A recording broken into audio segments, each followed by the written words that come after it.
And hot on the heels of President Park's pledge to shake up the cabinet after the government's poor response to the ferry disaster, the prosecution has announced plans to crack down on so-called bureaucratic mafias, those with collusive ties between government and public institutions. Our Connie Kim reports.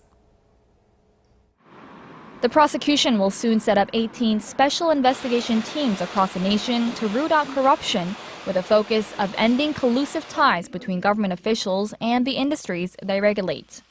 The decision was made at an emergency meeting of senior state prosecutors Wednesday afternoon.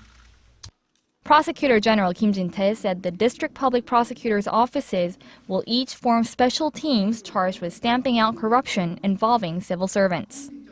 Probe must not stop with punishing individuals. We will root out the structural causes of corrupt ties between government and private institutions by changing the mindsets of bureaucrats. The prosecution will crack down on collusive ties between bureaucrats and the industries and companies they regulate. It's common for retired bureaucrats to be hired by companies and public institutions that expect them to pressure their former colleagues or subordinates to ignore corrupt or irregular practices at the organizations. So-called parachute appointments, which allow public sector officials to get jobs in industries they were once charged with regulating, will also be under probe. Institutions that are tasked with overseeing public infrastructure directly related to safety, including ships, railways, and nuclear power plants, will be looked into with priority.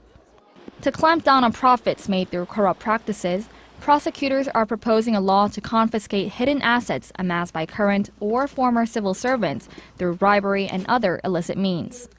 After President Park Geun-hye apologized for the government's poor handling of last month's ferry disaster, which he blamed partly on corruption, prosecutors at the western port city of Incheon raided Lee In-soo, a top official of the Incheon Port Authority.